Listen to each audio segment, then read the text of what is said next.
Friends, welcome back to my YouTube channel Karuna's divine home. ಹೇಗಿದ್ದೀರಾ ಎಲ್ಲರೂ?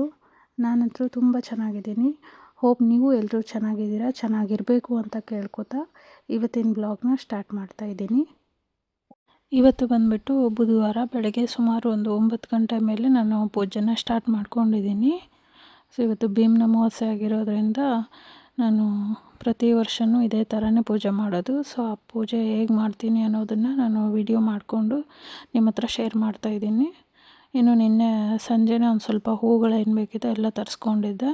ಇನ್ನು ಮುಂಚೆ ಎಲ್ಲ ಭೀಮನ ಅಮಾವಾಸ್ಯೆ ಪೂಜೆ ಅಂದರೆ ಮನೇಲಿ ಮಾಮೂಲಾಗಿ ಪೂಜೆ ಮಾಡಿಬಿಟ್ಟು ಏನು ಗಂಡನ ಪಾದ ಪೂಜೆ ಮಾಡೋದೇನಿದೆಯಲ್ಲ, ಅದು ಪ್ರತಿ ವರ್ಷ ನಮ್ಮ ಅಮ್ಮಯಿಂದನೂ ನಾನು ನೋಡ್ತಾಯಿದ್ದೀನಿ ಮಾಡೋದು.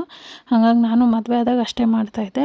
ಬಟ್ ಸುಮಾರು ಒಂದು 6 ಇಯರ್ಸಿಂದ ನಾನು ಈ ಥರ ಜೋಡಿ ದೀಪಗಳನ್ನ ಇಟ್ಬಿಟ್ಟು ಪೂಜೆ ಮಾಡ್ತೀನಿ. ಈ ಥರ ಜೋಡಿ ದೀಪನ ಇಟ್ಬಿಟ್ಟು ಅಂದರೆ ಜೋಡಿ ದೀಪ ಬಂದುಬಿಟ್ಟು ಶಿವ ಪಾರ್ವತಿ ಸಂಕೇತ.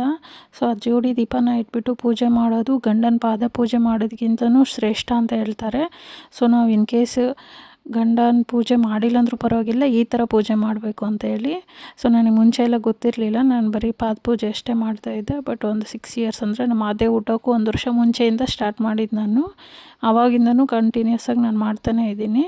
ಇನ್ನು ನಾನು ನಿನ್ನೆ ರಾತ್ರಿಯೇ ದೇವ್ರ ಮನೆ ಎಲ್ಲ ಕ್ಲೀನ್ ಮಾಡಿಬಿಟ್ಟು ದೇವ್ರ ಸಾಮಾನು ತೊಳೆದು ಎಲ್ಲ ಇಟ್ಟಿದ್ದೆ. ಈಗ ಬೆಳಗ್ಗೆ ಮಕ್ಕಳನ್ನೆಲ್ಲ ಸ್ಕೂಲಿಗೆ ಕಳಿಸಿದ ಮೇಲೆ ನಾನು ಸ್ನಾನ ಮಾಡಿಕೊಂಡು ಪೂಜೆಗೆಲ್ಲ ರೆಡಿ ಮಾಡ್ಕೋತಾ ಇದ್ದೀನಿ. ಇವತ್ತು ಬುಧವಾರ ಆಗಿರೋದ್ರಿಂದ 9 ಗಂಟೆ ಮೇಲೆ ಟೈಮ್ ಚೆನ್ನಾಗಿರುತ್ತೆ ಅಂತ. ರೆಗ್ಯುಲರಾಗಿ ಏನು ಪೂಜೆ ಮಾಡಬೇಕಾದ್ರೆ ಟೈಮ್ ನೋಡಲ್ಲ ನಾನು. ಬಟ್ ಈ ಥರ ಏನಾದರೂ ವಿಶೇಷವಾಗಿ ಪೂಜೆ ಮಾಡೋದಿನ ಸ್ವಲ್ಪ ಈ ರಾಹುಕಾಲ ಯಮಗಂಡಕಾಲ ಆ ಥರದ್ದು ನೋಡಿಬಿಟ್ಟು ಪೂಜೆ ಮಾಡ್ಕೋತೀನಿ. ಇವತ್ತು 9 ಗಂಟೆ ಮೇಲೆ ಮಾಡೋಣ ಅಂತೇಳಿ ಸ್ಟಾರ್ಟ್ ಮಾಡಿ ಒಂದು 11-11:30 ಒಳಗೆ ಮುಗಿಸ್ದೆ ನಾನು ಇವತ್ತು ಪೂಜೆನ.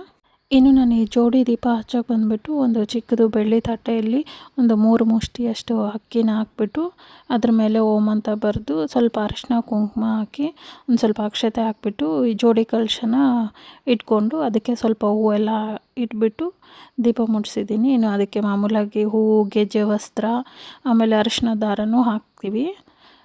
ಸೊ ಅದನ್ನೆಲ್ಲ ಹಾಕಿ ನಾನು ಇಲ್ಲಿ ಪೂಜೆಗೆ ರೆಡಿ ಮಾಡ್ಕೊಂಡಿದ್ದೀನಿ. ಇನ್ನೂ 2 ದೀಪ ಏನಿಟ್ಟಿದ್ದೀವಲ್ಲ ಅದ್ರ ಜೊತೆಗೆ ಮಾಮೂಲಾಗಿ 2 ದೀಪ ಹಚ್ಚಬೇಕು. ಅದೆರಡೂ ನಾವು ಶಿವ ಪಾರ್ವತಿ ಅಂತ ತಿಳ್ಕೊಂಡು ಅದಕ್ಕೆ ಪೂಜೆ ಮಾಡ್ತೀವಿ. ಹಾಗಾಗಿ ಅದೆರಡು ಪಕ್ಕನೂ 2 ದೀಪ ಇಡಬೇಕಾಗುತ್ತೆ ನಾವು.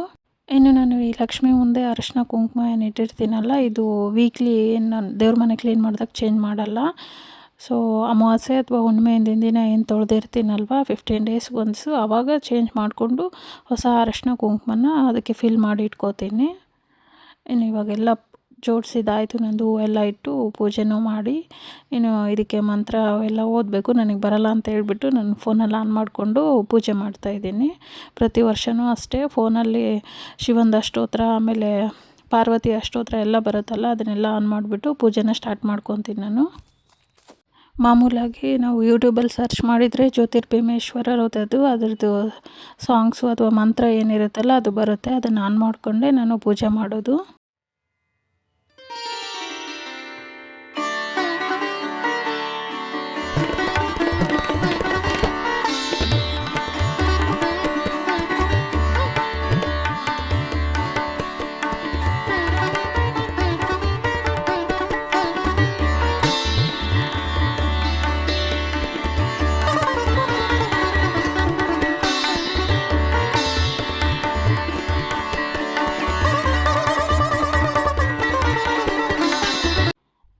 ಇನ್ನು ನಾನು ಪೂಜೆ ಮುಗಿದ ತಕ್ಷಣ ವ್ರತದಾರನೂ ರೆಡಿ ಮಾಡಿಬಿಟ್ಟು ಅದನ್ನು ಜೋಡಿ ದೀಪ ಏನು ಇಟ್ಟಿರ್ತೀನಲ್ವ ಅದ್ರ ಹತ್ರನೇ ಇಟ್ಟಿರ್ತೀನಿ. ಸೊ ಈವ್ನಿಂಗು ನಾನು ಮತ್ತೆ ಬ್ಲಾಗ್ ಸ್ಟಾರ್ಟ್ ಮಾಡಿದ್ದೀನಿ. ಇಲ್ಲಿ ಪಾದ ಪೂಜೆ ಮಾಡೋಕ್ಕೆ ಏನು ಬೇಕೋ ಅದೆಲ್ಲದನ್ನು ಜೋಡಿಸ್ಕೊಂಡಿದ್ದೀನಿ.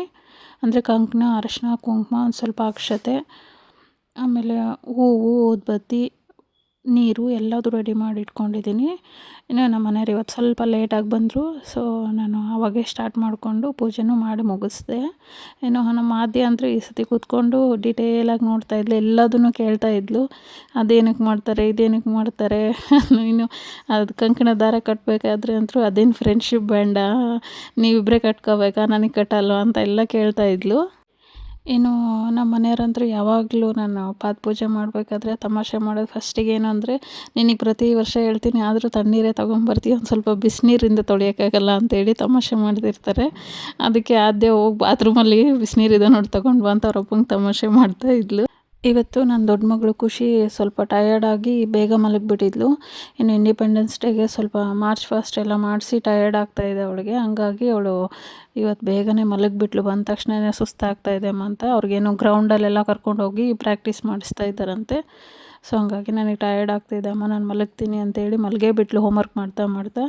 ಈ ಆದ್ಯ ಮಾತ್ರ ಕೂತ್ಕೊಂಡು ಎಲ್ಲದನ್ನು ನೋಡ್ತಾ ಇದ್ದಾಳೆ. ಪ್ರತಿಯೊಂದಕ್ಕೂ ಕಮೆಂಟ್ ಮಾಡ್ತಾಯಿದ್ಲು ಅವಳು. ಇನ್ನು ಏನಂದರೆ ಮಕ್ಕಳ ಎದುರಿಗೆ ನಾವು ಯಾವ ಥರ ಪೂಜೆ ಮಾಡ್ತೀವಿ, ಯಾವ ಥರ ನಡ್ಕೋತೀವಿ ಅನ್ನೋದನ್ನ ಅವ್ರು ಪ್ರತಿಯೊಂದನ್ನು ಅಬ್ಸರ್ವ್ ಮಾಡ್ತಾರೆ. ಹಾಗಾಗಿ ನಾವು ತುಂಬ ಕೇರ್ಫುಲ್ಲಾಗೇ ಇರ್ತೀವಿ ಮನೆಯಲ್ಲಿ. ಯಾಕೆಂದರೆ ನಮ್ಮಮ್ಮನ ತುಂಬ ಚೆನ್ನಾಗಿ ಅಬ್ಸರ್ವ್ ಮಾಡಿ ಬೆಳೆದಿರೋದು. ಅವರು ತುಂಬ ಪ್ರೀತಿಯಿಂದ ನಡ್ಕೋತಾ ಇದ್ದರು ಒಬ್ರಿಗೊಬ್ಬರು. ಹಾಗೆ ನಮ್ಮಮ್ಮ ಈ ಪಾದ ಪೂಜೆ ಮಾಡೋದು, ಅವರು ಎಷ್ಟೊತ್ತಾದರೂ ಬರಲಿ, ಅವರು ಪೊಲೀಸ್ ಡಿಪಾರ್ಟ್ಮೆಂಟಲ್ಲಿರೋದ್ರಿಂದ ಅವ್ರಿಗೆ ಟೈಮಿಂಗ್ಸ್ ಅಂತ ಏನೂ ಇರ್ತಾ ಇರಲಿಲ್ಲ. ಸೊ ಅವ್ರು ಯಾವಾಗ ಬರ್ತಾರೋ ಅಲ್ಲಿವರೆಗೂ ವೆಯ್ಟ್ ಮಾಡಿಬಿಟ್ಟು ಬಂದಮೇಲೆ ನಮ್ಮಮ್ಮ ಪಾದ ಪೂಜೆ ಎಲ್ಲ ಮಾಡಿ ಆಶೀರ್ವಾದ ತೊಗೊತಾ ಇದ್ದರು. ಸೊ ನಾನು ಸಣ್ಣವಳಿದ್ದಾಗಿಂದನೂ ಇದನ್ನೆಲ್ಲ ನೋಡಿರೋದ್ರಿಂದ ನಾನು ಮದುವೆ ಆಗಿದ್ದು ನೆಕ್ಸ್ಟ್ ಇಯರಿಂದನೇ ಎಲ್ಲದನ್ನೂ ಸ್ಟಾರ್ಟ್ ಮಾಡಿದ್ದೀನಿ ಈ ಥರ ಪೂಜೆಗಳು.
ಪ್ರತಿ ವರ್ಷವೂ ನಾನು ಇದೇ ಥರನೇ ಇಷ್ಟೇ ಸಿಂಪಲ್ಲಾಗೆ ಪೂಜೆ ಮಾಡೋದು. ಸೊ ಈ ವಿಡಿಯೋ ಏನಾದರೂ ನಿಮ್ಗೆ ಇಷ್ಟ ಆಗಿದ್ದರೆ ಲೈಕ್ ಮಾಡಿ, ಶೇರ್ ಮಾಡಿ, ಹಾಗೆ ಹೊಸ್ದಾಗಿ ಯಾರಾದರೂ ನನ್ನ ಚಾನಲ್ನ ನೋಡಿದರೆ ಸಬ್ಸ್ಕ್ರೈಬ್ ಮಾಡ್ಕೊಳ್ಳಿ. Thank you so much for watching my vlog. See you in the next vlog.